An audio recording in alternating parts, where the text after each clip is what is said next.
খং উঠিছে মুখ্যমন্ত্ৰীৰ খং মানে প্ৰচণ্ড খং গৌৰৱ গগৈ কিয় বেয়াকৈ বিহু নাচিব বিলাক নাচি বাড়ি অসমৰ মানুহক বুৰ্বক ভাবিছে নেকি অসমৰ মানুহ বুৰ্বক নেকি তেলে আমাকো ব্ৰিটিছৰ পাছপোৰ্ট বনাই দিয়ক যদি ব্ৰিটিছতে পাছপোৰ্ট হ'ব লাগে চাহ বাগিচা ল'ৰাজনকো ব্ৰিটিছ বনাই দিয়ক বড়ো মানুহজনকো ব্ৰিটিছ বনাই দিয়ক ৰাভাজনকো ব্ৰিটিছ বনাই দিয়ক এটা ফটো আমি নহয় নেকি এটা ফটো আমি লিমিট থাকিব লাগে ফটো আমি লিমিট পাৰ হৈ গৈছে তিনিটাকৈ মানুহ বিদেশী প্ৰথম বিদেশী কেজনক স্বদেশী কৰকচোন তাৰ পিছত বিহু নাচি দেখুৱাব যিজন মানুহৰ ঘৰত ল'ৰা বিদেশী ছোৱালী বিদেশী ঘৈণীয়েক বিদেশী তেওঁ যি ধৰণে কালি নাচিছে দেখি কিবা অদ্ভুত লগা নাই জানো ঘৈণীয়েক বিদেশী অস্বীকাৰ কৰিব নেকি নকৰে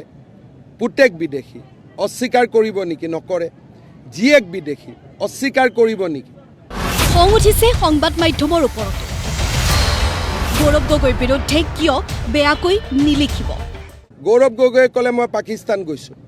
এখন পেপাৰে সুধিছে নেকি আপুনি 10 দিন কি কৰি আছিল কওক বুলি গতিকে কোনোবা সংবাদ পত্ৰৰ সাংবাদিক বা কোনোবা এডিটৰে এইটোক সিৰিয়াছ বুলি নাভাবিব পাৰে আমাৰ কাৰণে এইটো সিৰিয়াছ ইস্যু কিয় হিমন্ত বিশ্ব শৰ্মাক গৌৰৱ গগৈৰ দৰে ভাল নাপায় সংবাদ মাধ্যমে যদি হিমন্ত বিশ্ব শৰ্মাৰ ঘৰত 3জন বিদেশী হ'লহেঁতেন আপোনালোকে কি কৰিলেহেঁতেন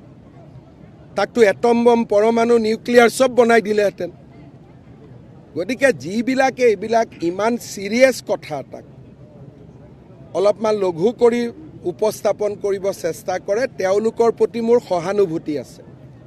গতিকে তেওঁলোকে দেশৰ কল্যাণো নিবিচাৰে ৰাষ্ট্ৰৰ কল্যাণো নিবিচাৰে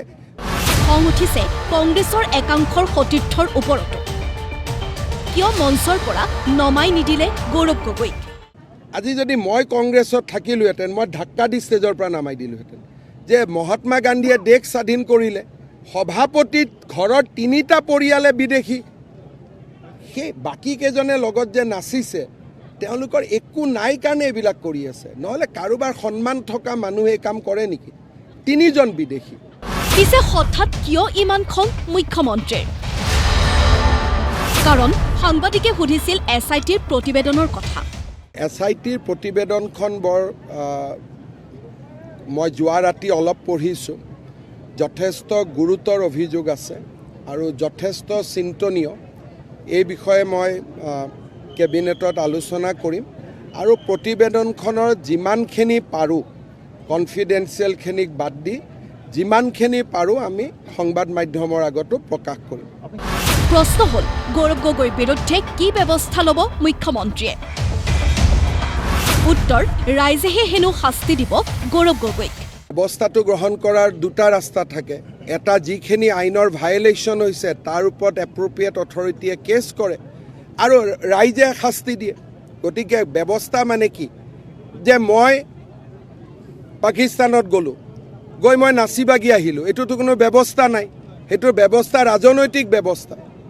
গতিকে ব্যৱস্থা আইনগত ব্যৱস্থা ৰাজনৈতিক ব্যৱস্থা ৰাইজে নিজে সিদ্ধান্ত ল'ব যে এই মানুহজন আমাৰ নেতা হ'ব পাৰে নে নাই পিছে মুখ্যমন্ত্ৰীৰ এনে মন্তব্যৰ বিপৰীতে প্ৰতিক্ৰিয়া অখিল গগৈৰ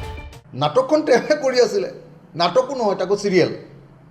যোধা আকবৰ চিৰিয়েলৰ নিচিনা দীঘলীয়া চিৰিয়েল এখন তেওঁ নিজে আৰম্ভ কৰিছিলে নিজে কৈছিলে নিজে বকিছিলে নিজেই ঘোষণা কৰি আছিলে যে 10 ছেপ্টেম্বৰ শেষ সীমা 10 ছেপ্টেম্বৰৰ ভিতৰত হেষ্ট হৈ যাব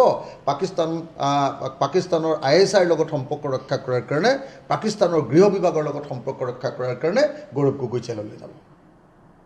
কিন্তু কালিতো সেইটো হোৱা নাই দেখিব আমি কালি ডাঙৰ ভূমিকম্প হ'ব বুলি কৈছিলে কালি ভূমিকম্পটো নহ'লে কালি আনকি ফেনৰ হাৱাত যে অকণমান যিটো আৱাজ আহে সেই আৱাজটো নাহিলে কালি তেওঁ যিটো SIT ৰিপৰ্টৰ কথা কৈছে সেই ৰিপৰ্ট অনুসৰি গৌৰৱ গগৈ দোষী হয়নে নহয় এইটো কথা ক্লিয়াৰলি ক'ব লাগে আৰু যদি দোষী নহয় তেতিয়াহ'লে হিমন্ত বিশ্ব শৰ্মাই পদত্যাগ কৰিব লাগে আৰু হিমন্ত বিশ্ব শৰ্মাই ঘৰলৈ যোৱা বন্ধ কৰিব লাগে তেওঁ প্ৰতিশ্ৰুতি দিছিলে মুখ্যমন্ত্ৰীৰ বাবে হেনো ভাড়াঘৰ বিচাৰিব কংগ্ৰেছে মন্তব্য জ্যেষ্ঠ কংগ্ৰেছ নেতা ৰিপুণ বৰাৰ কালি তেওঁ ক'লে তেওঁ ক'লেই দেখোন, তেওঁ ফুল সলনি হ'লেই। আৰু কি ক'লে কালি আৰু কি ক'লে যে নাই মই চিনেমা বনোৱা নাই, মই এইটো টক শ্ব' নহয়, আমি লাহে লাহে চাম, পঢ়িম, যদি থাকে আমি দিম, নহ'লে আমি ক্ল'জ কৰিম, থাকে যদি আমি চৰকাৰক জনাম, ক্ল'জ কৰিম। এই দম্ভবিলাক ক'ত গ'ল? গতিকে তেওঁ ফাৰ্ষ্ট ইনিংছতে আউট। এতিয়া খালি মই ৰিপিটেডলি এইটো কৈ আছোঁ, খালি এতিয়া প্ৰস্তুত হওক। তেওঁ ঘৰলৈ নাযাওঁ বুলি কৈছিলে, এতিয়া ঘৰলৈ তেওঁ যাব নোৱাৰে, আমি এটা তেওঁক ঘৰ ভাড়া কৰি দিম, তাতে তেওঁ থাকিব লাগিব। তেওঁ নিজে স্বীকাৰ কৰিলে, কালি তেওঁৰ হেৰিটো পঢ়ি চাওক ফেচবুকটো, তেওঁ কৈছে SIT-য়ে আবু সৈয়দ তকি নেকি, মোৰ নামটো মনত নাহে, সেইজনৰ ভাৰত বিৰোধী কামৰ